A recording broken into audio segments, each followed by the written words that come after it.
வணக்கம்ண்ணே. இது நம்ம ஒரு பெருமை யூடியூப் சேனல். நான் உங்க மதுரை சபரி.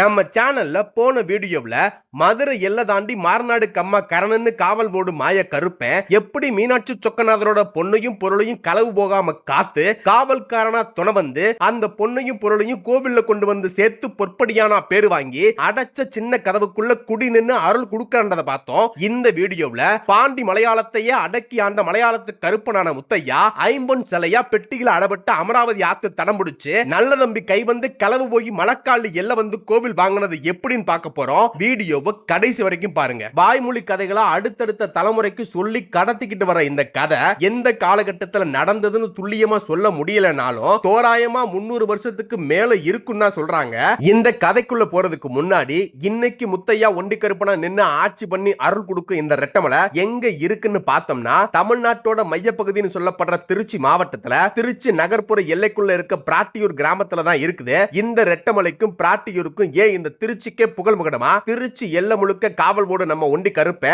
இந்த எல்லைக்குள்ள கால வைக்கிறதுக்கு முன்னாடி எப்படி இருந்துச்சுன்னு பார்த்தோம்னா நான் முன்னாடியே சொன்ன மாதிரி ஒரு 350 வருஷத்துல இருந்து 400 வருஷத்துக்குள்ள கருப்பனோட வருகை இருந்திருந்தா அவ வருகைக்கு முன்னாடி இந்த திருச்சிய சொக்கநாத நாயக்கர் ஆட்சி பண்ண காலமா தான் வருது. அந்த காலகட்டத்துல இந்த ரெட்டமலை இருக்க கிராமம் பெருசா பேரு புகழ் இல்லாத ஊரா, எல்லா சமூகத்து மக்களும் இணக்கமா வாழ்ற ஊரா, கோரையாத்து தண்ணிய ஆதாரமா வச்சு வெள்ளாம பண்ற பூமியா ஒரு சின்ன கிராமமா தான் இருந்திருக்கு. இப்படி இருக்க ஊரு ஒண்டி கருப்ப வருகைக்கு முன்னாடி கும்பிட சாமி இல்லாம தான் இருந்துச்சான்னு கேட்டா 1க்கு 3 சாமி இருந்திருக்கு. ஊருக்குள்ள மாரியம்மனையும் ரெட்டமலைக்கு மேல மலை காளியையும் அக்கா தங்கச்சியா கும்பிட்டு வந்திருக்காங்க. சரி, பெண் தெய்வம் மட்டும்தான் இருந்துச்சா ஆண் தெய்வம் இல்லையான்னு கேட்டா இந்த ரெட்டமலைக்கு அதிபதியா சன்னாசி ஐயனார் இருந்திருக்காரு. ஐயனார் மட்டும்தான் இருந்தாரா வேற யாரும் இல்லையான்னு கேட்டா சொக்கநாத நாயக்கர் ஆட்சிக்கு கீழே பிராட்டியூரை நிர்வாகம் பண்ணிக்கிட்டு வந்த வடமல ரங்கசாமி கோனார் வச்சு கும்பிட்ட நீலமேக சாமி இருந்திருக்காரு. இப்படி ஊருக்குள்ள ஒரு சாமியும் மலைக்குள்ள 3 சாமியும் வச்சு கும்பிட்டாலும் அன்னைக்கு காலகட்டத்துல மலைக்குள்ள இருக்க இந்த சாமிக்கு கோவிலோ சிலையோ வச்சு கும்பிடாம கல்ல தூக்கி பாறைக்கு இடையில பதியா வச்சு கும்பிட்டு வந்திருக்காங்க.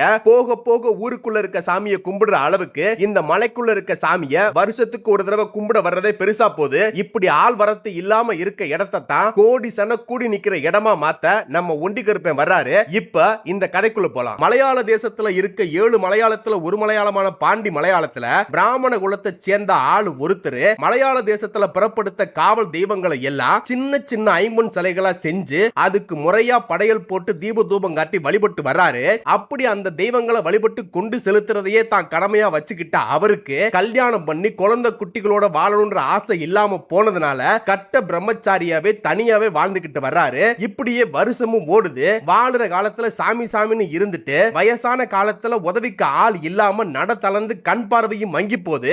அப்ப கூட கல்யாண காட்சி பண்ணி பிள்ளை குட்டியை பெற்றிருந்தா இப்ப உதவியா இருக்கும்னு நினைச்சு கூட பார்க்காம நமக்கு அப்புறம் இந்த சாமியை யாரு கொண்டு செலுத்த போறான்னு நினைச்சுதான் அவரோட கவலை முழுக்க இருக்குது. அப்படி யாராவது கிடைக்கிற வரைக்கும் இந்த தெய்வங்களுக்கு முறையா பூஜை எல்லாம் பண்ணணும்னு தான் உசுர கையில பிடிச்சுக்கிட்டு இருக்காரு. இப்படி ஒவ்வொரு நாளும் பூஜை பண்ணும் போது அந்த சாமிக்கு முன்னாடி மந்திரங்களை சொல்றதுக்கு பதிலா தான் கவலைய புலம்பலா மாத்தி தினம் தினம் கொட்டிக்கிட்டே வர்றாரு. ஐயா சாமி, நினைவு தெரிஞ்ச நாள்ல இருந்து உன் மேல உள்ள பக்தியினால நீயே தோண நீயே கதின்னு நினைப்பெல்லாம் ஒன்ன மட்டுமே வச்சுட்டு வாழ்ந்துட்டேன். காலமும் ஓடி கண் பார்வையும் மங்கி போச்சு. இனி வாழ்ற ஆசை எனக்கு இல்லை. இதுக்கு அப்புறம் வர ஒரு பிறவி எனக்கு தேவையில்லை. இப்போ இந்த நிமிஷம் உசுறு போனாலும் எனக்கு கவலை இல்லை. ஏன்னா உன்னை நினைச்சு உனக்காகவே வாழ்ந்த இந்த வாழ்க்கை எனக்கு போதும். ஆனா எனக்கு இருக்கிற கவலையெல்லாம் அதை பத்தி இல்லை. எனக்கு அப்புறம் என்னை போலவே உன்னை கொண்டு செலுத்த ஆள் கண்டுபிடிக்கிறது தான். அப்படி கண்டுபிடிச்சு அவன் கையில் உன்னை ஒப்படைச்சு அவனும் உன்னை குறையில்லாம கொண்டு செலுத்துறத இந்த கண்ணால பார்த்துட்டேன்னா அது போதும்டா ஐயான்னு அந்த தெய்வங்களோட சிலைக்கு முன்னாடி இருந்து தினம் தினம் அந்த வயசான பிராமணன் புலம்புறதை கேட்டுக்கிட்டு இருந்த சாமி ஒரு நாள் மனசு இறங்கி நல்லா தூங்கிக்கிட்டு இருந்த பிராமணன் கனவுக்குள்ள போய் அந்த கனவுக்குள்ள தூங்கிக்கிட்டு இருந்த பிராமணனை தட்டி உசுப்பி காட்சி காட்சி கொடுக்கிறாரு. அப்படி காட்சி கொடுத்த உருவம் வெள்ள குதிரையை வெட்டருவாலும் வைத்திருக்கும் பொன்சாட்டையும் நீலவண்ண திருமேனியும் நடுநெற்றி திருநாமமும் முறுக்கு மீசையும் முட்டைக்கண்ணும் எடுப்பான புருவமும் இடமணியும் பச்சை கிளியும் பளபளக்கும் கட்டாரியும் மினுமினுக்கும் கை காப்பும் சலசலக்கும் சல்லடத்தோட வெண் புகைக்கு நடுவுல அந்த தெய்வத்தோட உருவம் தெரியுது. அத கண்ணால பார்த்த அந்த வயசான பிராமண கவலையோட கனத்து கடந்த மனசு லேசாகி கண்ணுல கண்ணீர் பெருக்கெடுத்து ஓட கையெடுத்து கும்பிட்டபடி தன்னை மறந்து நிக்கிறான். அப்படி நின்னவன் தன்னிலைக்கு வந்ததுக்கு அப்புறம், ஐயா சாமி, இத்தனை காலம் இல்லாம இன்னைக்கு இப்படி ஒரு காட்சியை கொடுத்து நான் பிறந்த பலனையும் தேடி ஓடியும் கிடைக்காத புண்ணியத்தையும் நிறைவா கொடுத்துட்டடா ஐயா. காட்சி கொடுத்த கையோட கண்ணுக்கு காட்டின உருவத்தை பத்தியும் உன் வரவுக்கான காரணத்தை பத்தியும் எடுத்து சொன்னா நல்லா இருக்கும்டா ஐயா. இத்தனை காலமும் எனக்காக வாழ்ந்து எனக்கான பணிமடைகளை எல்லாம் பண்ணி முறையா நிறைவா குறையில்லாம கொண்டு செலுத்திட்டு வந்திருக்க. அன்னைக்கு இருந்து இன்னைக்கு வரைக்கும் உனக்காக வாய் திறந்து ஒரு வார்த்தை கூட கேட்டதில்லை. அதனாலயே என்னவோ நானும் உன் முன்னாடி வந்ததே இல்லை. இப்போ கொஞ்ச காலமா உன்னோட வேண்டுதலா ஏன் முன்னாடி உட்கார்ந்து தொடர்ந்து ஒரே விஷயத்தை எடுத்து வச்சுக்கிட்டே வர்ற. அது கூட உனக்காக இருந்திருந்தா நான் என்னைக்கோ வந்திருப்பேன். நீ கேட்கிறத என்னைக்கோ தந்திருப்பேன். ஆனா நீ கேட்டது உனக்காக இல்ல, அது கூட எனக்காகத்தான். அதுக்கான முடிவை தெரிஞ்சுக்கிட்டு வர காலதாமதமாச்சே தவிர உன்னை சோதிச்சு பார்க்க இல்ல. இந்த பாண்டி மலையாளத்தை அடக்கி ஆண்ட இந்த முத்தையா இந்த எல்லையை விட்டு தேசம் தாண்டி கீநாடு போக வேண்டிய நேரமும் கீநாட்டில் செய்ய வேண்டிய கடமையும் வந்துருச்சு. உன்னை போலவே என்ன குறையில்லாம கொண்டு செலுத்த பெரும் கூட்டம் அங்க காத்து கிடக்கு. உன்னோட ஆசையும் அதுதானே. அதனால என்னோட சேர்த்து 21 தெய்வங்களோட சிலையும் யானை குதிரை என் சேனைகளோட வாகனத்தையும் சேர்த்து பூஜை பொருள் எல்லாத்தையும் பட்டு துணியில சுத்தி பெட்டியில வச்சு பம்பையில விட்டேன்னா உனக்கான முக்தி கொடுத்து மலையாள எல்லை கடந்த அமராவதி தடம் பிடிச்சு எனக்கான இடம் தேடி நானே போவேன். என் கடமை என்னன்னு தெரிஞ்சு செஞ்சு புகழணைஞ்சு எனக்கான இடம் பிடிச்சு நான் இருப்பேன்னு மலையாளத்து கருப்பனான முத்தையா அந்த வயசான பிராமண கனவுக்குள்ள காட்சி கொடுத்து சொல்லி மறைஞ்சு கனவு கலைஞ்சு போகுது. தூக்கம் கலைஞ்சு எந்திரிச்சு அந்த பிராமண கனவுக்குள்ள நடந்த எல்லாத்தையும் நினைச்சு பார்த்து விளங்கிக்கிட்டு நாம கேட்டதை கருப்பை செய்ய போறான்ற சந்தோஷத்தோட தான் இன்னைக்கு பண்ண போறதுதான் கடைசி பூஜைன்னு தெரிஞ்சு என்னைக்கும் இல்லாம இன்னைக்கு எல்லா வகையிலையும் சிறப்பா அலங்காரமும் படையல்னு ஒன்னொன்னையும் பார்த்து பார்த்து பண்றான். அத்தனை தெய்வங்களோட சிலையும் கண்ணெடுக்காம கடைசி நொடி வரைக்கும் ரசிக்கிறான். மலையாளத்து கருப்பனான முத்தையா சொன்ன மாதிரியே 21 தெய்வங்களோட ஐம்பொன் சிலைகளையும் யானை குதிரை வாகனங்களையும் பூஜை பொருட்களை அத்தனையும் சொல்லி 62 உருப்படிகளையும் தனித்தனி பட்டு துணியில சுத்தி மூங்கில் பெட்டியில போட்டு அடைச்சு தலபாரமா தூக்கிக்கிட்டு பம்பா நதியை நோக்கி போறாரு. கணுக்கால் ஆழம் தாண்டி இடுப்பு அளவு போய் கழுத்து ஆழ நின்னு மலையாளத்து கருப்பனை மனசார வேண்டிக்கிட்டு பம்பா நதியில மூங்கில் பெட்டியை மிதக்க விட்ட உடனே பிராமண ஆத்துக்குள்ள மூழ்கி எந்திரிக்க மோட்சத்தை கொடுத்துட்டு முத்தையா பெட்டி பம்பா நதி ஓடி மலையாளத்து எல்லை விட்டு தமிழ்நாட்டு மண்ணை தொட்டு சின்னாறு வந்து கூடும் கூட்டாத்தில் தாவிழுந்து அமராவதி தடம் பிடிச்சு பல மைல் ஓடி கடந்து காவேரி ஆத்த தொடாம கரூர் தாண்டினது திருமுக்கூடல் போகாம ஆத்தோரத்து ரெட்ட பனமரத்து தூர அணைஞ்சு ஐயா பெட்டி ஒதுங்கி நிக்குது. அப்படி நிக்கிற இடம் தான் முத்தையா தேடி வந்த இடமான்னு கேட்டா அது இல்ல. எப்படி பிராமணனை கருவியாக்கி தண்ணி ஓட்டத்தை தடம் பிடிச்சு இங்க வரைக்கும் வந்து சேர்ந்தாரோ அதே மாதிரி தரைய கடந்து போக யாராவது ஒருத்தனை கருவியாக்கணும். அவனும் ஐயா நினைச்ச எல்லையில இருக்கணும். அங்க இருந்து அவனும் இங்க வரணும். அதுக்கான நேரமும் காலமும் கூடி வரணும். அது வரைக்கும் நிலையான கோவில் வாங்கி நிக்காம வந்த பெட்டி வந்தபடியே இருக்கணும். அதுக்காக தற்போதைக்கு அப்படி ஒரு ஆளை பிடிக்கணும்னு முத்தையா தேடுறாரு. அப்படி தூரத்துல ஒருத்தன் ஆடு மாடு மேய்க்கிறது அவரு கண்ணுல படுது. அவன் யாரு என்னன்னு தெரிஞ்சு அறிஞ்சு நம்ம நினைப்புக்கு ஒத்து வருவானான்னு அவனுக்குள்ள ஊடுருவி பார்த்து புரிஞ்சு அவன் தான் சரியான ஆளுன்னு முடிவு பண்ணி அவன் நெருங்கி வர்ற வரைக்கும் காத்திருக்காரு. அவனும் ஆடு மாடெல்லாம் மேய்க்கிற வரைக்கும் மேய்ச்சிட்டு தண்ணி காட்ட அமராவதி ஆத்துக்கு அத்தனையும் பத்திக்கிட்டு வர்றான். ஆடு மாடெல்லாம் ஆத்து ஓரத்துல நின்னு தண்ணி குடிக்கும் போது அவன் மட்டும் ஆத்தன் கரையில நின்னபடி என்னத்தையோ யோசிச்சுக்கிட்டு கண்ணை மூடாம தன்னை மறந்து எதிர்கரைய பாத்துக்கிட்டு இருக்கான். இப்ப அவன் நினைப்பு அவங்கிட்ட இல்ல. கண்ணு ரெண்டும் பாக்குற எதுவும் மூளைக்கு போகல. எதிர்கரையில இருக்க அவனோட முகம் தன்னிச்சையா வலது பக்கமா திரும்ப ஆரம்பிக்குது. அப்படி கொஞ்சம் கொஞ்சமா திரும்பின அவனோட முகம் அந்த ரெட்ட பனைமரம் வந்தது நிக்குது. கண்ணு முடி ரெண்டு தானா உருண்டு ரெட்ட பனைமரத்து தூர பாக்குது. இப்ப அவன் நினைப்பு அவனோடதாகுது. பாக்குற அத்தனையும் மூளைக்கு போகுது. அவன் கண்ணுல பட்ட மூங்கி பெட்டி அவனுக்குள்ள சொல்ல முடியாத உணர்வை கொடுக்குது. அந்த மூங்கி பெட்டிய பார்த்த உடனே அந்த மூங்கி பெட்டி இருக்க திசை பார்த்து அந்த ஆளு ஓடுறான். பனைமரத்து தூர்ல அணைஞ்சிருந்த பெட்டியை தூக்கி ஆத்தங்கரையில வச்சு அவசரமா பொட்டியை திறந்து பாக்குறான். பொட்டி முழுக்க சின்ன சின்ன ஐம்பொன் சொலையா இருக்கிறத பார்த்துட்டு பெரிய பொக்கிஷமே கிடைச்சதா சந்தோஷப்படுறான். ஆனா அத்தனையும் தெய்வத்தோட உருவமா இருக்கவும் தன்னை மறந்து கையெடுத்து கும்பிட்டுட்டு பெட்டியை யாரும் பாத்திர கூடாதுன்னு அவசரமா பெட்டியை மூடி தூக்கிக்கிட்டு அவனோட குடிசைக்கு கொண்டு போறான். ஓடி வந்து கொண்டு வந்த பெட்டியை வீட்டுக்குள்ள மறைச்சு வச்சுட்டு அம்போன்னு ஆத்தங்கரையில விட்டுட்டு வந்த ஆடு மாடெல்லாம் அவன் நினைவுக்கு வரவும் ஆத்தங்கரைக்கு ஓடி அத்தனையும் பத்தி கொண்டு போய் அவன் பண்ணைக்கு இருக்க வீட்டுல ஒப்படைச்சு கணக்கு கொடுத்துட்டு பொழுது இறங்க வீட்டுக்கு வர்றான். மறைச்சு வச்சிருந்த பெட்டி இருக்குதான்னு பார்த்துட்டு பல கற்பனையோட தூங்க போறான். எப்பவும் படுத்த உடனே வர்ற தூக்கம் இன்னைக்குன்னு பார்த்து வராம அவனை கஷ்டப்படுத்துது. உருண்டு புரண்டு என்னென்னமோ பண்ணி ஒரு வழியா தூங்குறான். இருந்தாலும் சின்ன சத்தம் கேட்டா கூட திடுக்குன்னு பயந்து எந்திரிச்சு இருட்டுக்குள்ள தட்டி தடவை பெட்டி இருக்கான்னு பார்த்ததுக்கு அப்புறம் தான் தூங்குறான். ஆழ்ந்த தூக்கம்ன்றது இன்னும் அவனுக்கு வரவே இல்ல. நேரம் ஓட ஓட ஒரு கட்டத்துக்கு மேல அவனை மறந்து தூங்க ஆரம்பிக்கிறான். அப்படி அவன் தூங்குனதும் அதுக்காக காத்திருந்த முத்தையா அவன் கனவுக்குள்ள போறாரு. அப்படி கனவுக்குள்ள போய், அடே நல்ல தம்பி இங்க பாரு. யாருங்க? ஆத்துல தூக்கும் போது கேட்காதவன் இப்ப கேக்குறியே. ஆத்துலயா? நான் ஆத்துல தூக்கும் போது பாத்துட்டீங்களா? பார்த்தது மட்டும் இல்ல, கூடவே இருந்தேன், உன் கூடவே தான் வந்தேன். கூடவே வந்தீங்களா? அப்ப நான் என்னத்தை தூக்குனேன்னு உங்களுக்கும் தெரிஞ்சு போச்சா? எல்லாம் தெரியும். இப்ப என்ன பண்ண போறீங்க?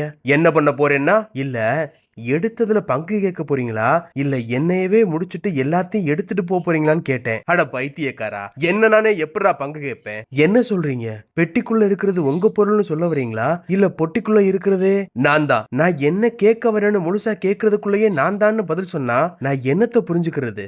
மனசுக்குள்ள என்ன நினைச்சுக்கிட்டு கேள்வியை கேட்க வரேன்னு எனக்கு புரியாம இல்ல. இருந்தாலும் உனக்கு குழப்பம் இல்லாம நானே சொல்றேன், அந்த பொட்டிக்குள்ள இருக்கிறவனே நான் தான். அப்படி இருக்கும்போது என்ன நானே எப்படிடா பங்கு கேட்பேன்? அந்த பெட்டிக்குள்ள சின்ன சின்ன சாமி சிலை இருக்கிற மாதிரி தான் நான் பார்த்தேன். அப்ப நீங்க சாமியா இல்லையான்றதெல்லாம் ஒவ்வொருத்தனும் என்ன பாக்குறத பொறுத்தது, அவனுக்குள்ள இருக்க நம்பிக்கையை பொறுத்தது. அதே மாதிரி உன்னோட பார்வையில நான் சாமியா தெரிஞ்சு என்னால உனக்கு நல்லது நடக்கும் நம்பினேன்னா உனக்கு நான் சாமி தான். பாக்குறது நம்புறதெல்லாம் ஒரு பக்கம் இருக்கட்டும், நான் சாமியா பார்த்து நம்புறதுனால எனக்கு என்ன நல்லது நடக்க போகுது? நீ ஏமாந்த சொத்து பத்து எல்லாத்தையும் என்னால திருப்பி தர முடியும். சொத்து பத்தா? அட ஏங்க, எனக்கு சொத்து பத்து இருந்தா நான் ஏங்க அரை வயித்து கஞ்சிக்காக சொந்தக்காரங்கிட்டே பண்ணைக்கு இருந்து ஆடு மாடு மேய்க்க போறேன்? நான் 4 பேர்த்த பண்ணைக்கு வச்சு வேலை வாங்க மாட்டேனா? நீயும் 4 பேர்த்த பண்ணைக்கு வச்சு வேலை வாங்குற அளவுக்கு செல்வாக்கியமானவனுக்கு மகனா பிறந்தவன் தான். உனக்கு விவரம் தெரியறதுக்கு முன்னாடியே உன் அப்பனும் ஆத்தாலும் செத்து போனதுனால ஒன்னும் தெரியாத வெள்ளந்தி பிள்ளையான உனக்கு சேர வேண்டிய சொத்தை உன் பங்காளி அவனுதான் மாத்திக்கிட்டான். அதை அனுபவிக்க பிறந்த உன்ன அவனுக்கு கீழே அடிமை மாதிரி பண்ணைக்கு வச்சுக்கிட்டான். அப்போ என் சொந்தக்கார அனுபவிக்கிற அத்தனையும் என்னோட சொத்து, நான் அனுபவிக்க வேண்டியதா? ஆமாடா, நீ அனுபவிக்க வேண்டியதுதான். சரி, என்ன ஏமாத்தி எல்லாத்தையும் தான் அவங்க அனுபவிக்கிறாங்களே, அதை எப்படி எனக்கு திருப்பி தர போறீங்க? அதை எப்படி என்னன்னு சொன்னா உனக்கு புரிய வருஷமாகும். அதை நானே பாத்துக்கிறேன். என்ன பண்ண போறீங்க, எப்படி பண்ண போறீங்கன்னு எனக்கு புரியுற மாதிரி சொல்லுங்க. அப்பதானே நானும் ஒரு முடிவுக்கு வர முடியும். உனக்கு புரியுற மாதிரி சுருக்கமா விளக்கமா சொல்லணும்னா, அவனை அழிச்சாவது உனக்கு சேர வேண்டிய சொத்தை உன்கிட்ட மீட்டு வந்து ஒப்படைப்பேன். சேச்சே, அதெல்லாம் பண்ண வேணாம். பாவம், அவங்க என்னதான் ஏமாத்தி இருந்தாலும் அந்த சொத்தை அனுபவிச்சு வசதியா வாழ்ந்துட்டாங்க. அவங்க அப்படியே இருந்துட்டு போட்டுமே. எனக்காக அவங்க கிட்ட புடுங்கி அவங்கள கஷ்டப்படுத்த வேணாம். ஒன்ன நம்புறதுக்கு பலனா அவங்க அளவுக்கு சொத்து பத்து வசதி வாய்ப்பு இருக்கணும்லாம் தேவையில்லை. முழு வயிற்று கஞ்சி 3 வேளை குடிச்சா மட்டும் போதும். அதுக்கு நான் என்ன பண்ணணுமோ அதை மட்டும் சொல்லுங்க. நான் உன்னை என்னமோ நினைச்சேன்டா. உன் நல்ல மனசுக்கு நீ நல்லாவே இருக்க போற. நல்ல மனசெல்லாம் கிடக்கட்டும், அடுத்தவனை கெடுக்காம நான் நல்லா இருக்க என்ன பண்ணணுமோ அதை முதல்ல சொல்லுங்க. ஒண்ணுமில்லடா, நான் முதல்ல சொன்ன மாதிரியே உன்னோட பார்வையில என்ன சாமியா பார்த்து என்னால உனக்கு நல்லது நடக்கும் நம்பினேன்னா என்னோட பொட்டிக்கு சந்தன காப்பு சாத்தி தீப தூபம் காட்டி படையல் போட்டு வெள்ளி செவ்வாயில முழு மனசோட கும்பிட்டு வா. உனக்கான மேன்மையை நான் கொடுக்கிறேன். சரியா போச்சு. தீப தூபமாம் படையலாம். என் நிலைமை தெரிஞ்சுதான் கேக்குறீங்களா?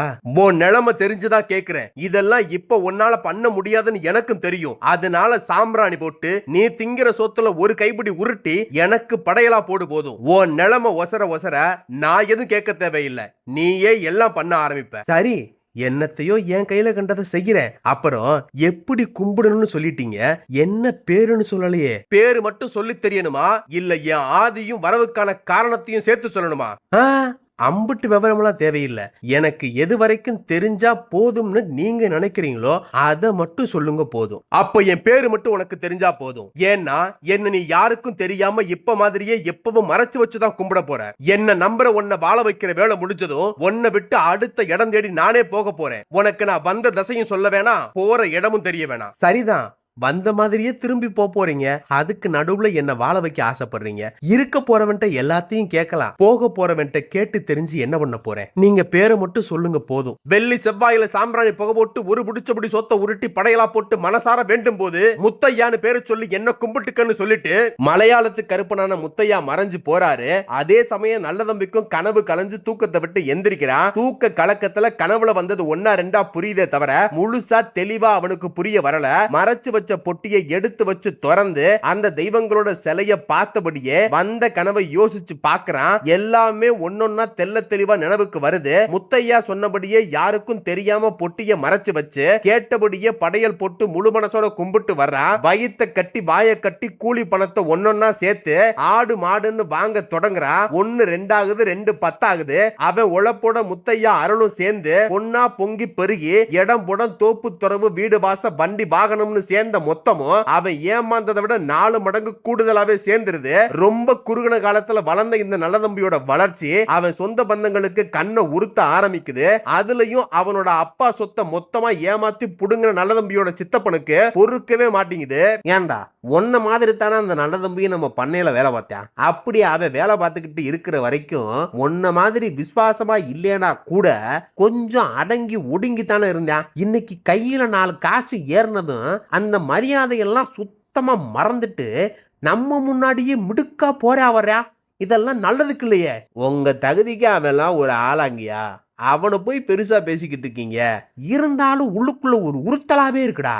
உங்க உறுத்தலை சரி பண்ணணும்னா கொஞ்சம் வெளிப்படையா தான் பேசணும். என்னடா வெளிப்படையா பேச போற? உங்களை மாதிரி தானே உங்க அண்ணன் புள்ளையும் இருக்கும். என்னடா சொல்ற? சொல்றதுக்கு என்ன இருக்கு? உங்களுக்கு தெரியாததா என்ன?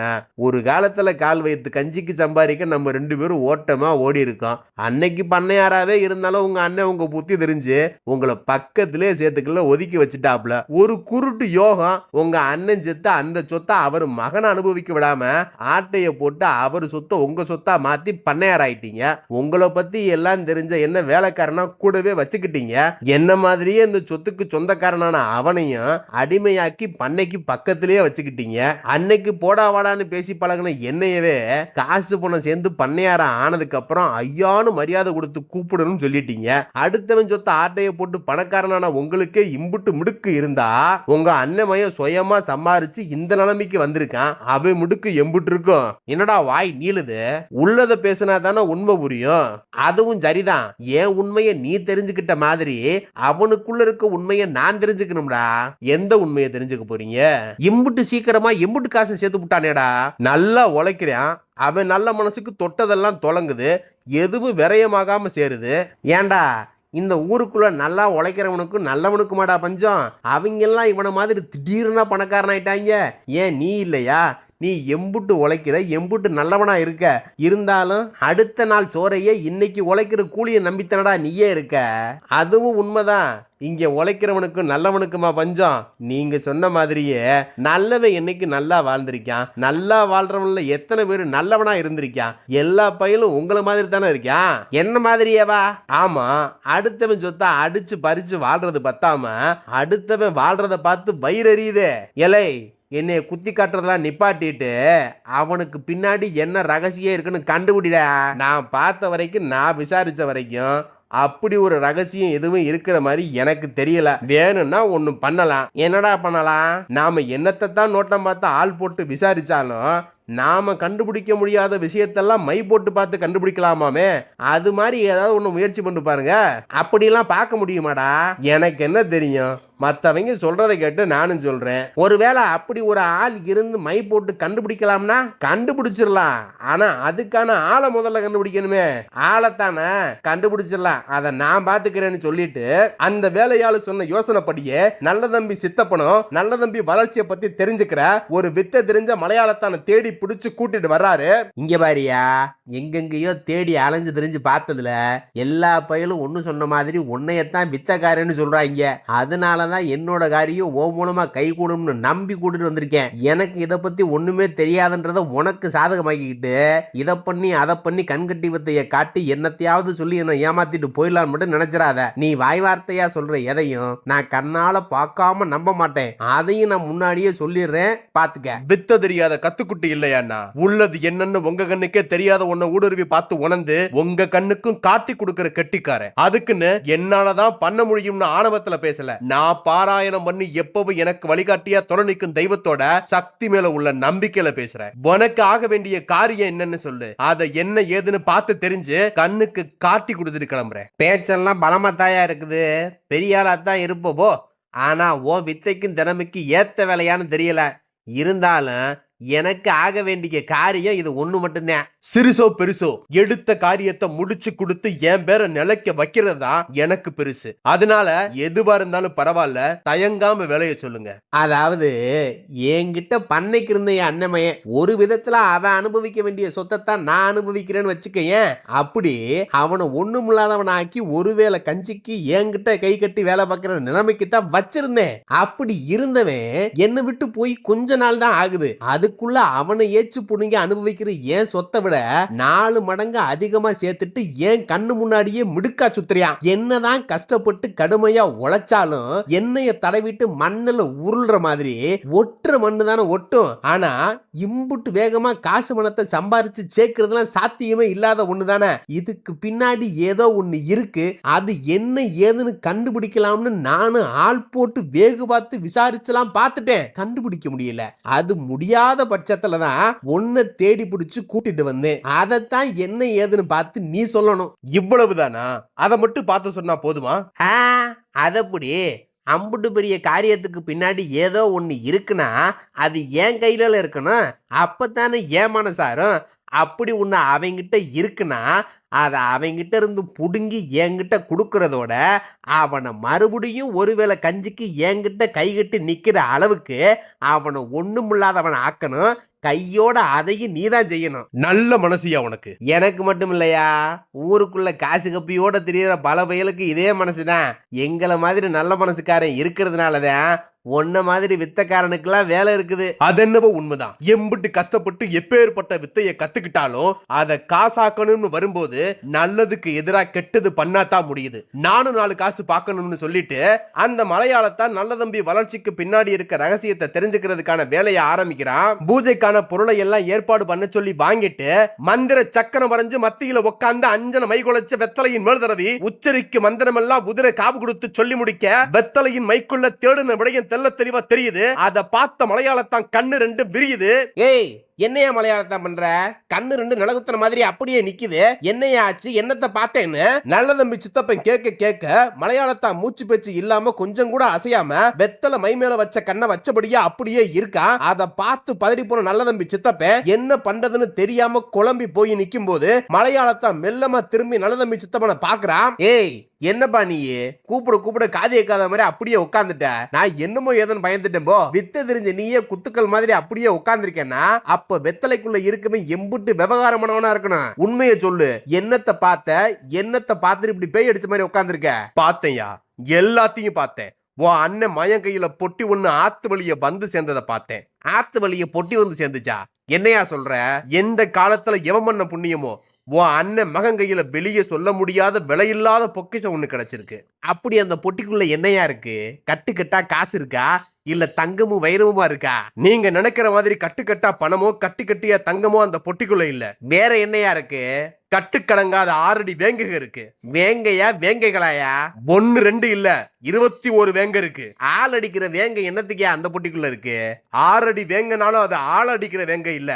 7 மலையாளத்தையும் அடக்கி ஆண்டவங்க, பாண்டி மலையாளத்தை விட்டு வெளியேறி வந்தவங்க. எப்பா மண்டையெல்லாம் சுத்துதுரா. சுத்தி வளைச்சு சூட்சமமா சொல்லாம கொஞ்சம் சுருக்கமா எனக்கு புரியுற மாதிரி சொல்லு. உனக்கு புரியுற மாதிரியா?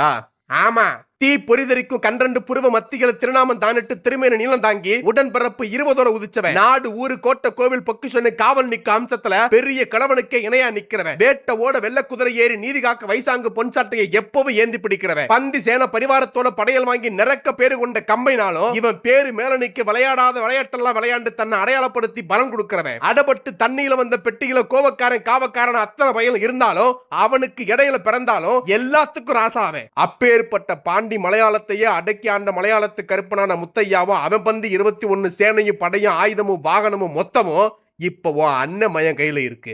அத்தனை பேரோட ஆசையும் அருளும் அவனுக்கு துணையா இருக்கு. சாமி துணையா இருக்கா? என்னையா சொல்ற? சரி, நீ சொல்ற மாதிரியே சாமி துணை இருக்குன்னே வச்சுக்கிடுவோம். அந்த சாமி துணையா வச்சு இம்புட்டு பணம் சம்பாதிக்க முடியுமா? என்னையா புரியாம பேசுற? ஒருத்தன் பார்வைப்பட்டாலே ஓகோன்னு வாழலாம். இங்க 21 பேரு சொல்லவா வேணும்? அப்ப அவங்கிட்ட இருக்க சாமி என்கிட்ட இருந்தா இதை விட பெரிய பணக்காரன் ஆகலாமா? தாராளமா ஆகலாம். ஆனா அதுக்கு அவன் விருப்பப்பட்டு உன்கிட்ட வரணும். அவன் விருப்பப்பட்டு எப்படியா என்கிட்ட வருவான்? அவனை வர வைக்க முடியுமா? அதுக்கு வாய்ப்பே இல்ல. சரி, என்கிட்ட வராதவனா அவன்கிட்ட இல்லாம பண்ண முடியுமா? என்னையா சொல்ல வர்றீங்க?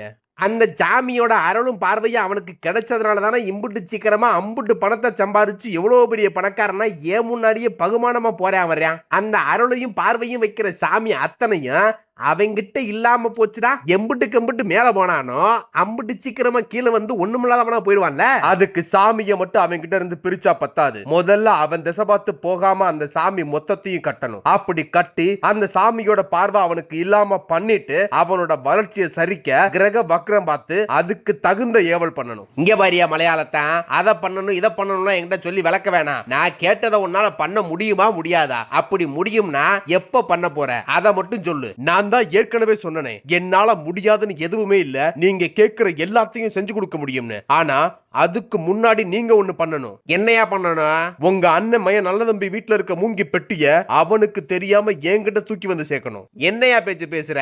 அடங்காத 6 அடி வேங்க இருக்கு, 1 2 இல்ல 21 இருக்குன்னு பேசி பயமுடுத்தி விட்டு இப்ப நீ போகாம என்னைய போய் சொல்ற பெட்டியை தூக்க? என்னங்க புரியாம பேசுறீங்க? பொட்டியை தூக்க நான் போயிட்டா இங்க பூஜை எல்லாம் யாரு பண்றது? சரியா, பொட்டியை தூக்க போறவன சாமி ஏதாவது பண்ணி பிடிச்சுனா அத பத்தின பயமெல்லாம் உங்களுக்கு வேணாம். அதுக்கான பூஜையை பண்ணி அதுக்கு உண்டான பொருளை கொடுத்து விடுறேன். போறவனுக்கு எந்த பிரச்சனையும் வராது. உன்னைய நம்பித்தாயா ஆள் அனுப்புறேன். போறவனுக்கு எதுவும் ஆகாம பொட்டி வந்து சேரணும். நான் கேட்கிற மாதிரி எல்லாத்தையும் நீ முடிச்சு கொடுக்கணும். முடிச்சு கொடுத்துருவேல? மறுபடியும் எமல சந்தேகமா? பண்ண போறது லேசப்பட்ட காரியம் இல்லையில, அதனால ஒரு தடவைக்கு 2 தடவை கேட்கறதுல தப்பு இல்லையே. எல்லாம் நல்லபடியா தான் நடக்கும். நானே நடத்தி கொடுக்குறேன், போதுமா? சரி, என் அண்ணமைய வீட்டுல மூங்கி பட்டி இருக்குன்னு சொல்றேன்ல, நான் நோட்டம் பார்க்க அனுப்புன எவனா அதை பத்தி ஒரு வார்த்தை சொல்லலையே. எப்பேற்பட்ட பொக்கிஷம் அது. அது எல்லார் கண்ணையும் படுற மாதிரியா வச்சிருப்பான். அப்புறம் யாரு கண்ணையும் படாம மறைச்சு வச்சுதான் கும்பிட்டு வர்றான். அப்ப அத முத எங்க இருக்குன்னு பாரியா. அப்பத்தான பொட்டி எடுக்க போறவன்ட்ட சொல்லி விட முடியும். அது எங்க இருக்கு எப்படி இருக்குன்னு பார்க்காமல பொட்டிக்குள்ள என்ன இருக்குன்னு சொன்னேன். ஆமால, பொட்டிக்குள்ள என்ன இருக்குன்னு பார்த்த நீயே பொட்டி எங்க இருக்குதுன்னு பார்க்காமலா இருந்திருப்ப. சரி, அவ வீட்டுல பொட்டி எங்க இருக்கு? முதல்ல அந்த சாமியை கட்டுறதுக்கான பூஜையை நான் போடுறேன். நீங்க அந்த பொட்டியை எடுக்க நல்ல ஆளா 4 பேர்த்த புடிங்க. அவங்க பொட்டியை தூக்க போகும்போது பொட்டி எங்க இருக்குன்னு நானே சொல்றேன்னு சொல்லிட்டு மலையாளத்தான் சாமியை கட்டுற வேலையை ஆரம்பிக்கிற அதே நேரத்துல திருச்சிக்கு பக்கத்துல உள்ள நவல்பட்டு கிராமத்து மந்தையில ஒரு பெரியவர் உட்கார்ந்து அங்க இருக்க இளவட்டத்துக்கிட்ட, ஏண்டா ஒரு ஊருக்கு ஒரு கொத்து இருந்தா தாண்டா எடுக்கிறவனுக்கும் அவனை நம்பி இருக்கிறவனுக்கும் பிரயோஜனமாக இருக்கும். அதை விட்டுட்டு நான் பெருசு நீ பெருசுன்னு சண்டை விட்டு ஒன்றா இருக்க வேண்டிய கொத்தை இப்படி அந்த சிந்தலையா 5 ஆக்கிட்டீங்களடா. நீங்கள் எடுக்கிற களவும் கிடைக்கிற பொருளும் உங்களுக்கே பங்கு போட 10 பத்தாமல் கிடக்கும்போது உங்களை நம்பி இருக்கிறவங்களுக்கு என்னத்தரா கொடுக்க போறீங்க?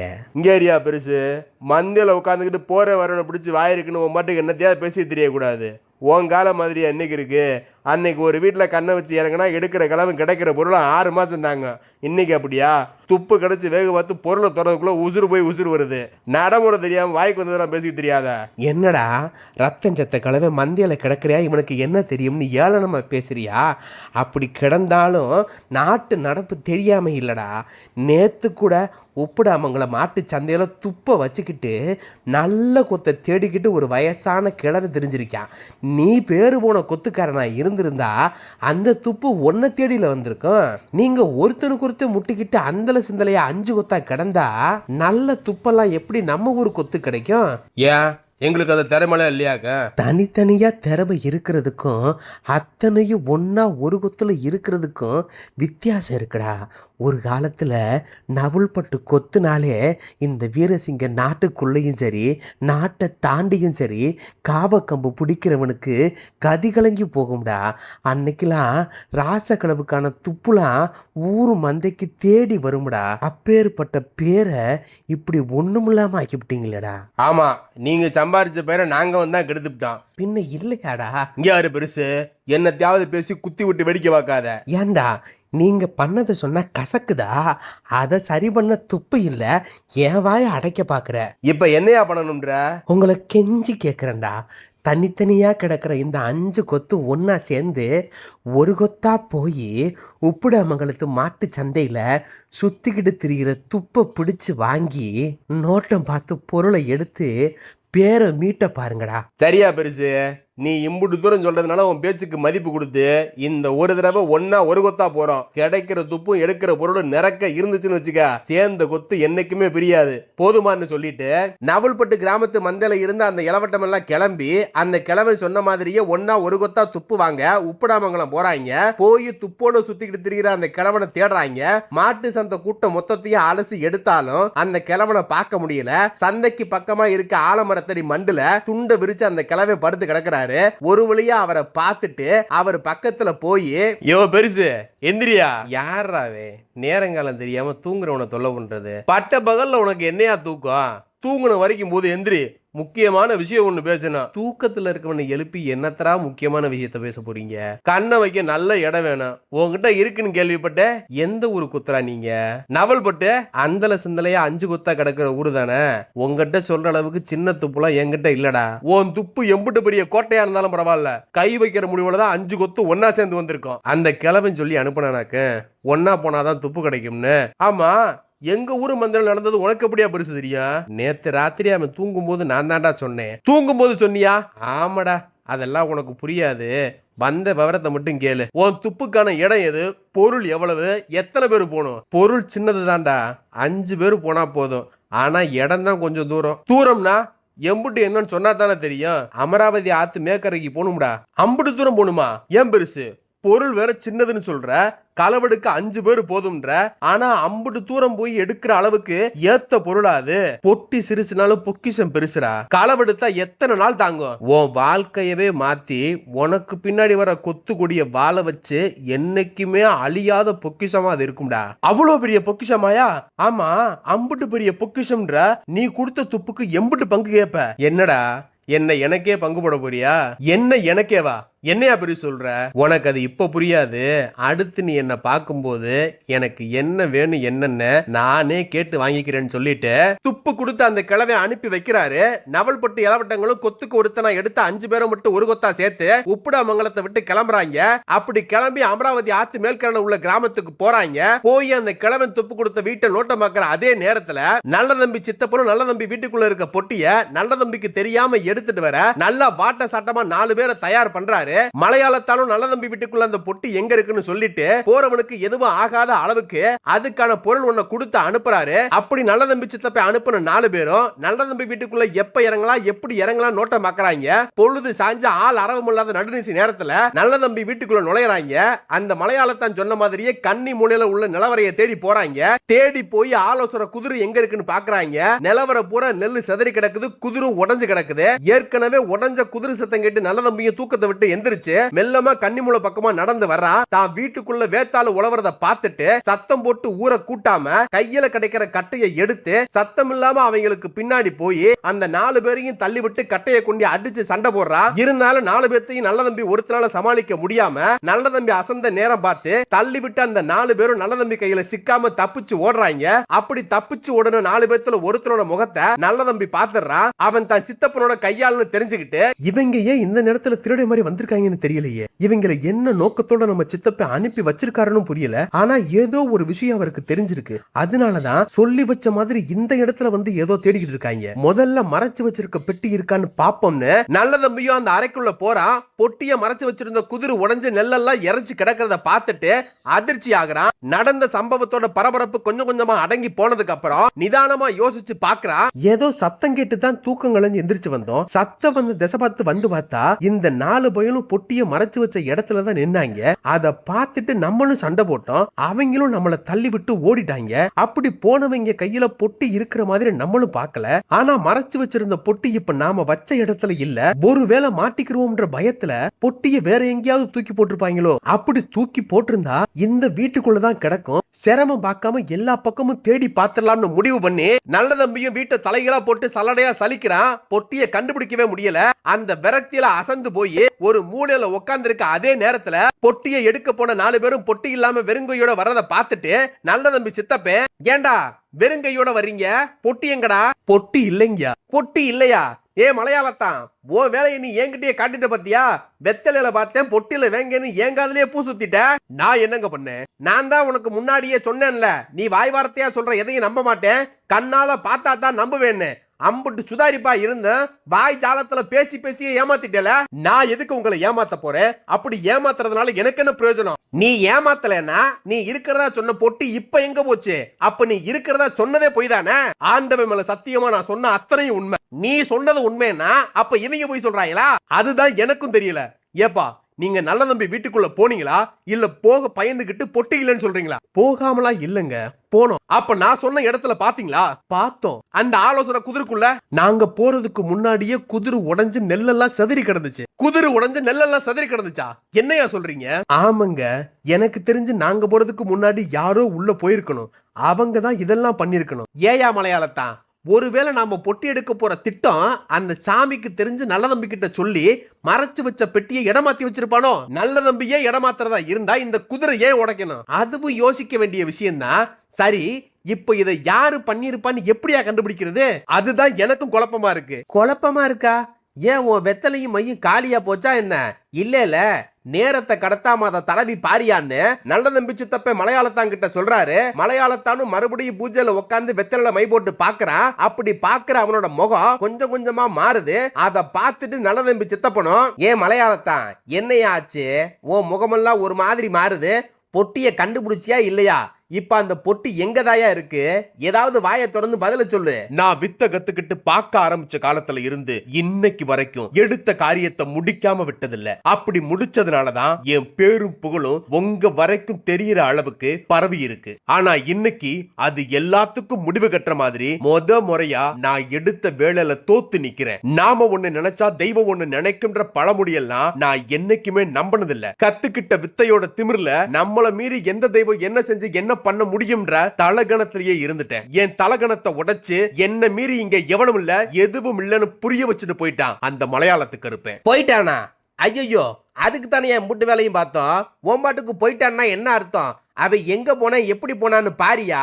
தேடி ஆளை கூட அனுப்புவோம். அவன் ஆத்த தாண்டி போறான். அவனுக்கு ஏத்த இடத்தை தேடி போறான். இனி அவனை தடுத்து நிறுத்தவும் முடியாது, நிறுத்தி கட்டி எதையும் சாதிக்கவும் முடியாது. சரி, அவன் போனா போயிட்டு போறாயா? அதுவும் ஒரு வகையில நல்லது தானே. ஏன்னா இப்பதான் அவன் நல்ல தம்பி கூட இல்லையே. இனி அவனை ஒண்ணுமில்லாம ஆக்குறது சுலபம் தானே. அது எப்படி சுலபமாகும்? பொட்டி தான் நம்ம கைக்கே வரலையே. சாமி தான் இப்ப அவங்கிட்ட இல்லையா? சாமி இல்லைன்னா சாமி அவங்கிட்ட இல்லைன்னா நீ சொன்ன மாதிரி அருளும் பார்வையும் எப்படியா இருக்கும்? இருக்காதா? தெரியாம தாயா கேக்குறேன். அவன் அருளும் பார்வையும் கிடைக்க பக்கத்திலேயே இருக்கணும்னு தேவையில்லை. அவன் மேல உள்ள பக்தி மனசுக்குள்ள இருந்தா மட்டும் போதும். சந்தோஷமா இருக்கும் போது அழைச்சா வராதவன் கூட கஷ்டத்துல இருந்து வருந்தி அழைச்சா அவன் கண்ணீர் மண்ணை தொடறதுக்குள்ள காரணமான ஒன்னையும் என்னையும் எந்த எல்லையில இருந்தாலும் எம்புட்டு தொலைவுல இருந்தாலும் காத்தா மாறி வந்து கருவறுத்து போடுவான். நீதான் அவனை கட்டுறேன்னு சொன்னியா? பெரிய வித்தக்காரன் தானே நீயும். பொட்டி இருந்தா என்ன இல்லையா என்ன? எந்த எல்லையில நிக்கிறானோ அந்த எல்லையிலேயே நிப்பாட்டி கட்ட வேண்டியதானே. கத்துக்கிட்ட கையில வித்தைய வச்சுக்கிட்டு காத்தையே கட்ட சொல்றியா? அப்ப முடியாதா? கட்டு கடங்காதவன் அவன். பொட்டிக்குள்ள இருக்க அவன் பொருளை மந்திர கட்டுக்குள்ள வச்சு கட்டுப்படுத்தி கேட்டதை கொடுத்து நினைச்சதை சாதிக்கலாமே தவிர அவன் பொருள் எதுவும் இல்லாம அவன் நிழல கூட தொட முடியாது கற்று எண்ணத்தோட. அப்ப நான் நினைச்ச எதுவுமே நடக்காதா? அவன் கொடுத்ததை அழிக்க இனி எவனாலையும் முடியாது. இனி அவன் வளர்ச்சியை பார்த்து வயிறு எறியாம உள்ளதை வச்சுக்கிட்டு ஒழுங்கா பொழப்ப நடத்த பாருன்னு சொல்லிட்டு நல்ல தம்பி சித்தப்பன் கொடுத்த வேலையை சொன்னபடி முடிக்க முடியாம தோத்து போய் மலையாளத்தான் கிளம்புற அதே நேரத்துல எம்புட்டு தேடியும் மறைச்சு வச்ச முத்தையாவோட பெட்டி கிடைக்காத விரக்தியில உட்கார்ந்திருந்த நல்லதம்பி மனசளவுல களைச்சு போய் தன்னை மறந்து உட்கார்ந்த இடத்துலயே அப்படியே தூங்குறான். அப்படி தூங்குனவன் கனவுக்குள்ள வந்த முத்தையா, இலே நல்லதம்பி ஏன்டா இப்படி இடிஞ்சு போய் உட்கார்ந்துருக்க? ஐயா சாமி, எங்க என்னை விட்டு போயிட்டீங்களோன்னு பயந்துட்டேன். என் சித்தப்பன் கையால உங்களை தூக்கிட்டு போயிட்டானோன்னு நினைச்சிட்டேன். உன் கையை விட்டு தான் போயிட்டேன். ஆனா நான் இல்ல, நான் இருந்த பொட்டி மட்டும்தான். அதுக்கு காரணம் உன் சித்தப்பனாலும் நான் உன்னை விட்டு போனது எனக்கான வேலையை முடிக்கத்தான். அப்ப நான் சந்தேகப்பட்டது சரிதான். இதுக்கெல்லாம் காரணம் என் சித்தப்பன் தானே அப்படியும் சொல்லலாம். உனக்கு சேர வேண்டியதை அபகரிச்சவன கருவறுத்து ஓ சொத்த உனக்கே திருப்பி தர நான் அன்னைக்கே சொன்னேன். நீதான் ஏமாந்தாலும் பரவாயில்ல, அதை வச்சு இன்னைக்கு வசதியா வாழ்றவனை எனக்காக கஷ்டப்படுத்த வேணாம் நீ சொன்ன. ஒன்ன மாதிரி பெரிய மனசுக்கார அவன் இல்ல. அடுத்தவன் நல்லா வாழ்றத பார்க்க பொறுக்காம வைரறிற சின்ன புத்திக்காரன். உன்கிட்ட இருக்க என்ன பிரிச்சு உன்னை மறுபடியும் ஒண்ணுமில்லாதவனா ஆக்கியே தீரணும்னு வித்த தெரிஞ்ச மலையாளத்தான வச்சு என்னோட சேர்த்து என் பொட்டியும் கட்டி தூக்கிட்டு போக பார்த்தான். அப்படி அவன் தூக்கி என்ன கட்டி வச்சிருந்தா உன்னை வாழ வச்ச என் வரமும் ஒண்ணுமில்லாம போயிருக்கும். எல்லை தாண்டி எல்லை வந்த என்னோட எண்ணமும் எதுவும் நடக்காம போயிருக்கும். அதனாலதான் அவன் கையில அகப்படாம நான் போக நினைச்ச எல்லையை நோக்கி போறேன். நான் கொடுத்த வாக்கையும் வரத்தையும் காக்க என் அருள் உனக்கு என்னைக்குமே இருக்கும். நீ அழைச்ச குரலுக்கு என் வரவு இருக்கும். அதனால என் பொட்டி உன்னை விட்டு போச்சு நினைச்சு கலங்குறத விட்டுட்டு உன்னோட எப்பவும் நான் இருக்கேன்ற நம்பிக்கையோட உன்னோட வாழ்க்கையை போட்டு இனி உன் வாழ்க்கையும் வளர்ச்சியும் ஏர்முகமாத்தான் இருக்குமே தவிர இறங்கு முகத்துக்கு என்னைக்குமே வேலை இல்லைன்னு சொல்லிட்டு நல்ல தம்பி கனவை விட்டு மலையாளத்துக்கு கருப்பனான முத்தையா மறைஞ்சு போறாரு. நல்ல தம்பி கனவு கலைஞ்சு எந்திரிச்சு கருப்பை சொன்ன வார்த்தைகளை தான் சந்தேகத்தெல்லாம் போக்கிக்கிட்ட அதே நேரத்துல ஆத்த தாண்டி போறதா மலையாளத்தான் சொன்ன முத்தையா பெட்டி நல்ல தம்பி சித்தப்பை அனுப்பின ஆளுக நல்ல தம்பி வீட்டுக்குள்ள இறங்குறதுக்கு முன்னாடியே 5 கொத்தா பிரிஞ்சு கிடந்தவங்க ஒரு கொத்தா ஒன்னா சேர்ந்து துப்பு வாங்கி நோட்டம் பார்த்த நவல்பட்டு இளவட்டங்க கையில இருக்கு. அவங்க களவெடுத்து போகத்தான் முத்தையா பெட்டி அமராவதி ஆத்த தாண்டி போகுது. அப்படி களவெடுத்த பொருளை பொழுது விடுகிறதுக்குள்ள நவல்பட்டுக்கு கொண்டு போய் சேர்த்தணும்னு அந்த 5 பேரும் ஓட்டமும் நடையுமா ஆள் மாத்தி ஆள் பெட்டியை தூக்கிட்டு ஓடுறாங்க தவிர ஒரு இடத்துல கூட நின்னு இளப்பறவே நினைக்கல. அப்படி கரூர்ல இருந்து திருச்சி கிட்ட இருக்க நவல்பட்டுக்கு ஓடி வந்த 5 பேரும் பிராட்டியூர் பக்கமா வரும்போது தூக்கி வந்த பெட்டியோட பாரம் கூடுது. ஆள் மாத்தி ஆள் தூக்கி ஓடி உடம்புல இருக்க எசக்கெல்லாம் போய் அடுத்த 8 எடுத்து வைக்க முடியாத அளவுக்கு உடம்பு களைச்சு போது. களவெடுத்த பொருளை தூக்கிக்கிட்டு பிராட்டியூர் ஊருக்குள்ள போகாம ஊரை சுத்தி ஊருக்கு வெளியே இருக்க மலைக்கு தட்டு தடுமாறி கஷ்டப்பட்டு வந்து சேர்றாங்க. என்னங்கடா இது? எங்கெங்கயோ போய் என்னென்னத்தையோ களவெடுத்து ஊர் திரும்பி இருக்கோம். அன்னைக்கெல்லாம் இம்புட்டு பாடுபட்டதில்ல, இன்னைக்கு இப்படி போட்டு வாங்குது. இந்த பெட்டியை தூக்கும் போது இம்புட்டு கணக்கலையே. நம்ம பாட்டுக்கு தூக்கிக்கிட்டு அலுப்பே இல்லாம ஓடி வந்தோம். ஊருக்கு பக்கமா வர வர இம்புட்டு கணக்குது. உடம்பெல்லாம் அடிச்சு போட்ட மாதிரி வலிக்குது. ஆமனே, உடம்பெல்லாம் அப்படி வலிக்குது. அதையும் மீறி 8 வைக்கலான்னு பார்த்தா காலு கையெல்லாம் நடுங்குது. இனி யாராலேயே இதுக்கு மேல நடக்க முடியுமான்னு தெரியல. பேசாம விடிகிற வரைக்கும் இங்கனுக்குள்ளேயே படுத்து கடந்துட்டு விடிஞ்சதுக்கு அப்புறம் கூட கிளம்புவோம்னே. பொட்டியத்தான் இம்புட்டு தூரம் தூக்கிட்டு வந்துட்டோம்ல, நம்மளை யாரும் பின்தொடர்ந்து வந்த மாதிரியும் தெரியல. இங்கன எட்டி கொடுத்தாப்புலதான் நம்ம ஊரும் இருக்கு. விடிகிற வரைக்கும் இங்கனையே இருந்துட்டு விடிஞ்சதுக்கு அப்புறம் போறதுனால எந்த பிரச்சனையும் வராதுனே. ஆமடா, பேசாம விடிகிற வரைக்கும் செத்த நேரம் இங்கேயே படுத்து கிடப்போம்னு சொல்லிட்டு களவெடுத்து வந்த நவல்பட்டு இளவட்டங்க எல்லாம் களவெடுத்து வந்த மூங்கில் பட்டியா அந்த மலைக்கு கீழே உள்ள பனமரத்து மரவளை மறைச்சு வச்சுட்டு வந்த கலப்ப போக்க படுத்து தூங்குறாங்க. படுத்தொன்னைய தூக்கமும் வந்துருது. நல்லா தூங்கி கலப்பெல்லாம் கொஞ்சம் கொஞ்சமா போற நேரத்துல பொழுது பளபளன்னு விடிய ஆரம்பிக்குது. விடிஞ்சு எந்திரிச்சதும் அங்க ஓடுற கோரையாத்து பக்கமா போய் கால கடனெல்லாம் முடிச்சு குளிச்சு முடிச்சுட்டு தெம்பா கிளம்பி வந்து ஊருக்கு போகலான்னு வரும்போது, ஏனே அந்த துப்பு கொடுத்த கிழவன் சொல்லும் போது நம்மளை தாண்டி நம்ம கொத்துக்குடியெல்லாம் குறையில்லாம வாழ வைக்கிற அளவுக்கு பெரிய பொக்கிஷம்னு சொன்னான்ல. ஆமா, அவரு சொன்ன மாதிரியே தானே எல்லாமே நடக்குது. அந்த ஆளு சொன்ன மாதிரி என்னடா நடக்குது? அட ஆமனே, நேத்து நாம பொட்டிய தூக்கும் போது இல்லாத கணம் இங்க வர வர கூடி போச்சு, கவனிச்சியா? ஆமா, கூடித்தான் போச்சு. இதுக்கும் அந்த ஆள் சொன்னதுக்கு என்னடா சம்பந்தம்? அந்த ஆளு சொன்ன மாதிரியே பொட்டிக்குள்ள பொக்கிஷம் 1 2 பெருகுது போலனே. எடுக்க எடுக்க எப்பவுமே குறையாம உள்ளுக்குள்ளேயே ஊறிக்கிட்டே இருக்கும் போல. என்னத்தையாவது உளராதடா. ரொம்ப யோசிச்சு பெருசா மனக்கோட்டை கட்டிடாத. அப்புறம் திறந்து பார்க்கும்போது அநியாயத்துக்கு ஏமாந்து போவ. முதல்ல பொட்டியை தூக்கிட்டு ஊர பக்கம் போறதுக்கான வழிய பாப்போம்னு சொல்லிட்டு அந்த பனைமரத்து ஓரமா மறைச்சு வச்சிருக்க பொட்டி கிட்ட போய் பொட்டியை தூக்குறாங்க. பொட்டியை களவெடுத்தப்ப இல்லாத கணம் களைச்சு போய் இறக்கி வச்ச கணத்தை விட பல மடங்கு இப்ப கணம் கூடி போகுது. 5 பேரும் தனித்தனியா மாத்துக்கட்டுல தூக்கிட்டு வந்த பொட்டி இப்ப 5 பேரும் சேர்ந்து தூக்குனாலும் கொஞ்சம் கூட அசைஞ்சு கொடுக்கல. தூக்கி தூக்கி பார்த்துட்டு தூக்க முடியாம விட்டுட்டு எல்லாரும் அடுத்து என்ன பண்ணலாம்னு யோசிச்சுக்கிட்டு நிக்கும் போது, ஏனே நான் தான் சொல்றேன்ல, அந்த ஆளு சொன்ன மாதிரியே அல்ல குறையாத பொக்கிஷம் இருக்கு போலனே. இவனு சும்மா இருக்க மாட்டான். மறுபடியும் அதையும் இதையும் பேசுவான். அவன் கிடக்குறானே, இம்புட்டு தூரம் களவெடுத்து வந்து ஊர் சேர்க்க முடியாம இப்படி நட்டாத்துல தவிச்சுக்கிட்டு நிக்கிறான். ஆளாளுக்கு என்னத்தையாவது பேசுறது விட்டுட்டு அதுக்குள்ள அப்படி என்ன இருக்குன்னு கழுதைய திறந்துதான் பாத்திரங்கள் என்ன கூட வந்தவன் சொன்னதும் 5 பேரும் ஆவலோட களவெடுத்து வந்த மூங்கில் பட்டியை திறந்து பாக்குறாங்க. பாதி திறந்து திறக்க முன்ன 14 லோகமும் அத்தனை பிரபஞ்சமும் பாத்திராத ஒளி வெள்ளமா கோடி மின்னல் கூடி ஒன்னா வெட்டி வெளிப்பட்ட பிரகாசமா கண்ணு கூசுற வெளிச்சம் பரவ பொட்டிக்கு பக்கத்துல நிக்கிற அந்த 5 பேர் கண்ணு தெரியாம இருண்டு போது. திடீர்னு கண்ணு தெரியாம போனதும் சுத்தியும் முத்தியும் என்ன நடக்குதுன்னு பார்க்க முடியாம தனக்கு என்ன நடக்குதுன்னு விளங்கிக்க முடியாம அந்த 5 பேரும் கத்தி கதற அந்த நேரத்துல வடமலை ரங்கசாமி கோனார் வகையராவுல வயசாகியும் கல்யாணமே ஆகாம கன்னியாவே இருக்க அம்மா ஒண்ணு பிராட்டியூர் மந்தையில உட்கார்ந்து பிராட்டியூர் மாரியம்மனோட அருளால அவ தொலை கொண்டு குறி சொல்லிக்கிட்டு இருந்த அந்த அம்மா திடீர்னு தாங்கிட்ட குறி கேட்டு தனக்கு எதிர உட்கார்ந்து சொல்லிக்கிட்டு இருந்த வாக்க நிறுத்திட்டு ஆங்காரமா கத்தி ஊருக்கு வெளியே உள்ள மலையை நோக்கி பாக்குது. சுத்தி நின்று ஆத்தா அருள் வாக்குக்காக காத்துக்கிட்டு இருந்த சன மொத்தமும் வாயடைச்சு போய் என்ன நடக்குதுன்னே புரியாம அந்த அம்மாவையே பார்த்தபடி இருக்காங்க. அப்படி பார்த்துக்கிட்டு இருந்த கூட்டத்துல இருந்து ஒருத்த மெல்லமா,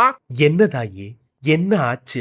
நீ பெத்த பிள்ளைகளா பார்த்து காத்து வர்ற நாங்களெல்லாம் ஒன்ன சுத்தி இருக்கும்போது ஏன் இந்த ஆங்காரம்? என்ன தப்பு நாங்க பண்ணோம்? எங்க முகத்தெல்லாம் பார்க்காம எங்கேயோ திரும்பி பார்க்க காரணம் என்னன்னு சொன்னா தானதாயி எங்களுக்கு புரியும். அக்னியில பிறந்தவன் என் அக்கா எல்லதடி வந்திருக்காண்டான்னு சொல்லிட்டு அந்த அம்மா குறி சொல்ல உட்கார்ந்திருந்த இடத்தை விட்டு எந்திரிச்ச அருளோட ஊருக்கு வெளியே உள்ள அந்த மலையை நோக்கி நடக்க ஆரம்பிக்குது. ஊரு சனமே ஒன்னா திரண்டு அந்த அம்மா பின்னாடியே போறாங்க. அப்படி பிராட்டியூர்ல இருந்து கிளம்பி கூட்டமா ஊருக்கு வெளியே உள்ள மலைக்கு வந்து பார்க்கும்போது அந்த பனைமரத்துக்கு கீழே மூங்கி பெட்டியும் அதை சுத்தி 5 பேரு கண்ணு தெரியாம தட்டு தடவி கத்தி கதறிக்கிட்டு இருக்கத பார்த்துட்டு மொத்த சனமும் நடந்தது புரியாம குழம்பி நிக்குது. அப்ப கண்ணு தெரியாம போன நவல்பட்டு இளவட்டங்க ஆள் சத்தம் கேட்டதும், ஐயா அம்மா யாராவது வாங்கலே, எங்களை இதையாவது பண்ணி காப்பாத்துங்களேன்னு கேட்டதும் அருளோட பிராட்டியூர்ல இருந்து வந்த அந்த அம்மா மட்டும் முன்னாடி வந்து, பண்ண பாவம் என்னன்னு தெரியாம பரிகாரம் மட்டும் கேக்குறியா? பாவம் பண்ணமா அம்மா? களவெடுக்கிற கூட்டம் தான் நாங்க. ஆனா இன்னைக்கு தேதி வரைக்கும் கஷ்டப்படுறவங்க வயித்துல அடிச்சதும் இல்ல, தெரியாம கூட அவன் பொருள் மேல எங்க கண்ணு பட்டதில்ல. எங்க வயித்த கழுவவும் எங்க கொத்துக்குடிய பட்டினி இல்லாம காப்பாத்தவும் தான் இந்த களவை கையில எடுத்துமே தவிர யாரையும் கஷ்டப்படுத்த இல்ல. அப்படி நல்லது கெட்டது பார்த்து கைய வைக்கிற எங்களை பாவம் பண்ணிட்டதா சொன்னா எந்த விதத்துல நியாயம்? நீ பண்ண பாவம் தெரிஞ்சு செஞ்சா மட்டும்தான் உன் கணக்குல வருமா? உனக்கு தெரியாம செஞ்சதெல்லாம் சரிதாயே. அப்படி நாங்க தெரியாம செஞ்ச பாவம் என்னன்னு தெரிஞ்சா கூட நாங்க அனுபவிக்கிற தண்டனையில உள்ள நியாயத்தை ஒத்துக்கிட்டு ஏத்துக்கிறதுக்கு தோதா இருக்கும்ல, அத என்னன்னு சொல்லுதாயே? நீ தூக்கி வந்த பொருள் என்னன்னு தெரியுமா? துப்பு கொடுத்தவ பெரிய பொக்கிஷன்னு சொன்னானே. அப்படி சொன்னவனை பாத்தியே, அவன் சொன்னது உண்மையானு பாத்தியா? கைய வைக்கும் போது பார்க்கணும்னு தோணல, கனத்ததுக்கு அப்புறம் தானே பார்த்தேன். பார்த்தவன் அதை முழுசா பாத்தியா? அத திறந்ததுல பொண்ணோ பொருளோ அந்த கிழமை சொன்ன மாதிரி பொக்கிஷமோ கண்ணுல படலையே. பின்ன கண்ணு கூசுற அளவுக்கு பெரிய வெளிச்சம் தானே பட்டுச்சு. அப்புறம் அதோட எங்க அத்தனை பேரு கண்ணும் பறி போச்சுத்தா. நல்லது போலத பார்த்து கை வைக்கிற உனக்கு ஏன்டா இந்த கெட்டது நடக்குது? அதுதானே எங்களுக்கும் புரியல. அப்ப நீ தொட்டது கெட்டதா? இல்லடா, இருக்கிற கெட்டதெல்லாம் அழிக்க வந்த நல்லது. அப்ப அந்த நல்லது ஏன் எங்களுக்கு மட்டும் கெட்டது பண்ணணும்? கெட்டதுக்கு பின்னாடி மறைஞ்சிருக்க நல்லதை வெளிக்கொண்டு வர்றதுக்குடா. அப்படி கொண்டு வர நினைக்கிற அந்த நல்லதுதான் யாருமா?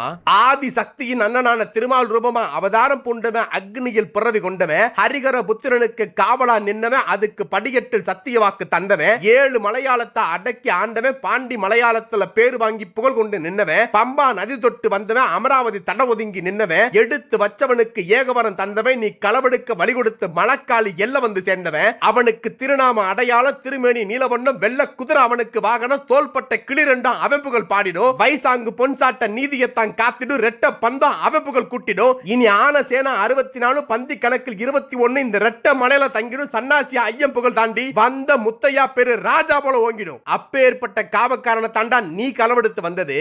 அவன் தாண்டா நீ கேட்ட நல்லது. அப்ப நாங்க களவெடுத்தது பொக்கிஷம் இல்லையா? இல்லடா. ஆனா அப்பேற்பட்ட காவக்காரே எங்களை களவெடுக்க வழிபட்ட காரணம் தான் புரியல. அத நீ அவங்கிட்ட தான் கேட்கணும். தொட்டு தூக்கும் போது உணராத என்னால கண்ணை இழந்ததுக்கு பிறகு எப்படி பாப்பேன், எப்படி அழைச்சு என் குறைய கேட்பேன். நீ வருந்தி வாய் திறந்து அழைச்சு பாரு, கண்டிப்பா அவன் வருகை இருக்கும். ஓ கேள்விக்கெல்லாம் அவன் மூலமா பதில் பிறக்கும்னு அந்த அம்மா அருளோட மருளாடி சொன்னதை கேட்டுட்டு கண்ணை இழந்த நவல்பட்டு இளவட்ட 5 பேரும் கண்ணீர் ததும்ப மனசு பூரா அவன் நினப்ப நிறைச்சு அழைக்கிறாங்க. ஐயா சாமி, உன் திசை எது, உன் பேரு என்ன ஏதுன்னு கூட தெரியாது. உன்னை களவெடுக்கும் போது பொக்கிஷமா நினைச்சுத்தான் தொட்டோம். பொட்டிக்குள்ள இன்னது, இந்த பொட்டி ஒன்னதுன்னு எங்களுக்கு தெரியவே தெரியாது.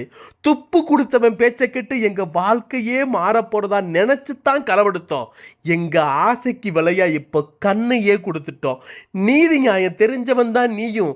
தெரியாம பண்ண தப்புக்கு கண்ணுணமா கடைசி வரைக்கும் இருக்கணுமான்னு நீதாண்டா ஐயா சொல்லணும்னு நவல்பட்டு இளவட்டங்க 5 பேரும் வருந்தி அழைக்க வேடிக்கை பார்த்த கூட்டத்துக்கு நடுவுல ஒருத்த மேல முத்தையா இறங்குறாரு. கூட்டத்துக்கு நடுவுல நின்னவே குதியாட்டம் போட்டுக்கிட்டு முன்னாடி வர்றா. வந்து மறுநாடி நிக்கிறவனை பார்த்து ஒருத்தன், ஏப்பா ஏய், ஆடி வந்தது யாருப்பா?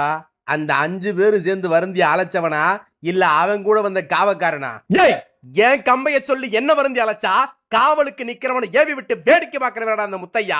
ஆன சேனை 64 இருந்தாலும் அழைச்ச குரலுக்கு அத்தனையும் தாண்டி ஒத்தையா வந்து நிக்கிறவன் தான் அந்த முத்தையா. நல்லதா போச்சுரா ஐயா. தட்டு தடுமாறி தவிச்சு போய் நிக்கிறவனுக்கு பதில் சொல்ல நீயே வந்ததுல வந்த கையோட கஷ்டத்துல இருக்கவனுக்கு நல்லதா 4 வார்த்தையை சொல்லிட்டு போன்னு அந்த ஆளு பேசுனதெல்லாம் கேட்டுக்கிட்டு இருந்த கண் பார்வை இழந்த நவல்பட்டு இளவட்டங்க முத்தையா வந்தது தெரிஞ்சுக்கிட்டு தான் மனசுல உள்ள கேள்வி எல்லாம் கேட்க ஆரம்பிக்கிறாங்க. ஐயா சாமி, இந்த கண்ணு போன பாவிகளோட வார்த்தைக்கு எங்க ஓ மனசு இறங்காம போயிருமோன்னு நினைச்சண்டா ஐயா. அழைச்ச குரலுக்கு நீயே வந்ததுல சந்தோஷமடா ஐயா. முதல்ல எங்களை நீ மன்னிச்சிடுறா. ஆழம் தெரியாம காலை விட்டது மாதிரி உன் அருமை தெரியாம உன் பொருளை தொட்டு களவெடுத்துட்டோம். என்ன தொட்டு தூக்கி களவெடுக்கிற அளவுக்கு பெரியாரடா நீயும் உன் கூட்டமும். ஐயா, நான் அந்த அர்த்தத்துல சொல்ல வரலடா. வேற உன்னை பத்தி தெரியாம தொட்டுட்டேன்னு தானே சொல்ல வந்தேன். உனக்கு தெரியாம தொட்டுட்ட சரி, எனக்கும் தெரியாமலா தொட்டுட்ட? என்னடா ஐயா சொல்ல வர்ற? என்ன மீறி என் அனுமதி இல்லாம என் பொருளை தொட முடியும் நினைக்கிறியா? அப்போ உனக்கு தெரிஞ்சுதான் என்ன தொட விட்டு இங்க வர்ற வரைக்கும் சும்மா இருந்தியா? தெரிஞ்சது மட்டும் இல்லடா, ஒன்னையும் ஓ கொத்தைய அறிஞ்சு புரிஞ்சுதா ஓ எல்லை விட்டு நான் இருக்கு இடத்துக்கு வரவழைச்சேன். நீதான் வரவழைச்சியா? என்னடா ஐயா சொல்ற? ஓ ஊரு மந்தையில உட்கார்ந்து அந்தல சிந்தலையா கிடந்த 5 கொத்த 1 கொத்தா ஒன்னா சேர்த்து உப்படாமங்கலம் அனுப்ப சொல்லி அந்த கிழவனுக்கு சொன்னவனு நான் தான். உப்படாமங்கலத்தை ஆல மரத்தடியில உட்கார்ந்து ஏம்பட்டு இருக்கிற இடத்த சொல்லி துப்பு கொடுத்து ஒன்னையும் கொத்தைய அனுப்பி வச்சவனு நான் தான். அந்த நல்ல தம்பி சித்தப்பை ஆளுக்கு இறங்கி என் பொட்டியை தொடர்றதுக்குள்ள நீ கிழவனுக்கு வழி கொடுத்து காத்திருந்தவனு நான் தான்டா. அப்ப அத்தனையும் நீதான் பண்ணியா? ஏன் விருப்பத்துக்கான வேலையை தாண்டா நீயும் கொத்தம் பண்ணீங்க, உங்களுக்கே தெரியாம எனக்காக. ஓ விருப்பத்துக்கு தான் எல்லாம் நடந்துச்சுன்னா அப்புறம் ஏன்டா எங்களுக்கு இந்த தண்டனை? நான் உன்னை தண்டிக்கவும் இல்ல, அப்படி ஒரு நினைப்பு எனக்குள்ள இல்ல. அப்ப எங்க கண்ணு போனதுக்கு காரணம் நீ இல்லையா?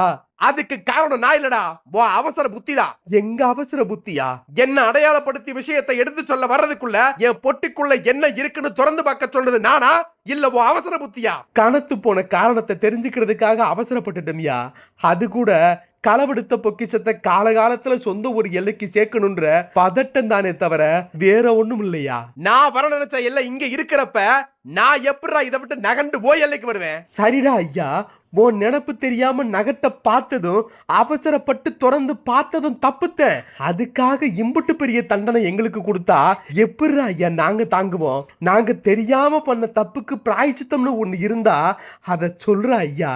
நான் கொடுத்த துப்புக்கு பங்கு என்னன்னு கேட்டியே, ஞாபகம் இருக்கா? நல்ல ஞாபகம் இருக்குடா ஐயா. அடுத்து என்ன பார்க்கும்போது உனக்கு வேண்டியதை நீயே கேட்கிறேன்னு சொன்ன. என் விருப்பம் இதுதான். இந்த கோரையாத்து தண்ணியும் ரெட்ட மலையும் தான் இனி ஏன் இருப்படும். என்னவோ எல்லைக்கு எடுத்து போகும் எண்ணத்தை விட்டுட்டு 5 கொத்து என்ன குலதெய்வமா ஏத்துக்கிட்டு பிறந்த முட்டையும் கெடாம வெற்றதா வாக்கு கொடுத்தா இழந்த பார்வையை நான் கொடுப்பேன். கொத்து குடி தலைமுறை தலைக்க ஆண்பட்டம் கட்டி வாழையடி வாழையா வளர வச்சு வாழ வைப்பேன். இதுல முடிவு என்னன்னு சொல்லு. உன்ன யாரு என்னன்னு தெரியாதப்பவே எங்களுக்கே தெரியாம எங்களை ஆட்கொண்டு விருப்பத்தை பண்ண வச்சு இம்புட்டு தூரம் வந்தவனி. இப்போ உன் அருமை பெருமை அத்தனையும் தெரிஞ்சதுக்கு அப்புறம் உன் விருப்பம் என்னன்னு புரிஞ்சதுக்கு அப்புறம் உன் பேச்ச மறுத்து சொல்ல எங்கிட்ட வார்த்தை எதிரா ஐயா. நீ சொன்ன வார்த்தைக்கு அத்தனை பேரும் கட்டுப்படுறோம். உன் விருப்பம் தெரிஞ்சா அதவே நாங்க நிறைவேற்றுறோம்னு நவல்பட்டு இளவட்டம் எல்லாம் வாக்கு கொடுத்ததும் சொன்னபடி முத்தையா அடுத்த வினாடியே கண் பார்வையை மீட்டு கொடுக்கிறாரு. கண் பார்வை வந்த உடனே நவல்பட்டு இளவட்டங்க மறுநாடி நிக்கிறவனை கையெடுத்து கும்புற அந்த நேரம் பிராட்டியூர நிர்வாகம் பண்ணிக்கிட்டு வர்ற இடமல ரங்கசாமி கோணராங்க வந்துடுறாரு. தான் ஊர் எல்லைக்குள்ள சாமி வந்த சந்தோஷத்துல மறுநாடி நிக்கிற முத்தையா கிட்ட பிராட்டியூர் சார்பா 1-2 கேட்க ஆரம்பிக்கிறாரு. ஐயா முத்தையா, அசலூர்காரன் தூக்கிட்டு வந்தாலும் எங்க ஊர் எல்லைக்குள்ள நிக்க ஆசைப்பட்ட ஒன்ன எங்க வச்சு எப்படி கொண்டு செலுத்தணும்னு நீயே சொல்ற ஐயா. பனைமரத்தடியில இருக்கு என்ன தூக்கி ஆளும் பேருமா ஐயன் கருவறைக்கு பக்கமா தனி கருவறை ஏத்தி அன்னை மாசி பெரியனோட சேர்த்து நீலமேக சாமியை வச்சு கும்பிட்டு வா. கோரையாத்து தண்ணிய பாய்ச்சி அங்க உழவு போட்டு அந்த முத்துராஜா வகைராவுக்கு மணி அடிச்சு தொண்டு செய்யும் பொறுப்பத்தா. நான் வந்த பொட்டியும் அதுல இருக்கும் சிலையும் காக்க மலை உச்சியில குகைய வச்சு என் பொருளை அதுல வச்சு அடைச்சு பூட்டி வை. வருஷத்துக்கு ஒருக்க ஆடிகளை ஏன் உத்தரவு கேட்டு கிடைச்சா கதவை திறந்து சிலையை எடுத்து பூஜை எல்லாம் குறையில்லாம பண்ணி வை.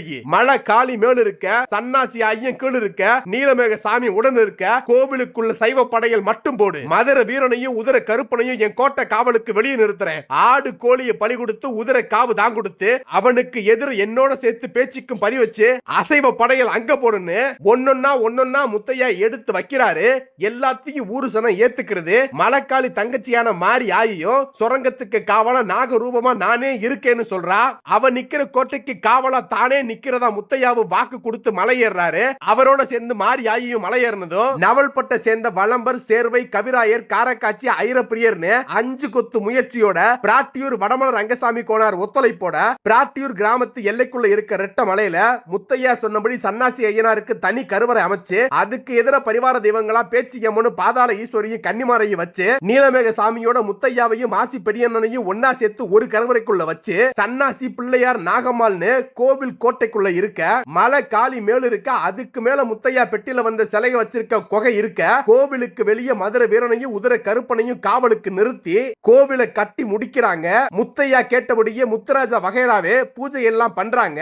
ரெட்டமலைக்கு அதிபதியான சன்னாசி ஐயனோட புகழை தாண்டி ரெட்டமலையில முத்தையாவோட புகழ் ஓங்குது. நவல்பட்டு பிராட்டியூரை தாண்டி அள்ளித்துறை, சோமரசம்பேட்டை, வண்ணாரப்பேட்டை, புதூர், பெரிய மிளகுபாறை, சின்ன மிளகுபாறை, கருமண்டபம், கள்ளுக்குழி, எடமலப்பட்டி, புதூர், ராம்ஜி நகர், உய்யங்கொண்டால், திருமணன்னு திருச்சி மாநகரம் முழுக்க முத்தையா காவல் ஓடுது. அதுவும் எப்படி ஓடுறாருன்னா ரெட்டமலைக்கு மேல உள்ள சுரங்கத்தை விட்டு வெளியேறி மலைக்கு கீழே நேருதல நிக்கிற வேட்டக்கருப்பு பொறுப்புல நிக்கிற குதிரையும் ஆயுதத்தையும் வாங்கிக்கிட்டு ஏறி காவல் ஓடுறாரு. திருச்சி மாவட்டத்துக்கே அடையாளமா நிக்கிறார். இந்த வீடியோவை கடைசி வரைக்கும் பார்த்த அத்தனை நண்பர்களுக்கும் நன்றி. இந்த வீடியோவை பத்தின உங்க கருத்துக்களை மறக்காம பதிவிடுங்க. உங்க கருத்துக்கள் தான் எங்களை மேம்படுத்தும், மெருகேற்றும். நன்றி, வணக்கம்.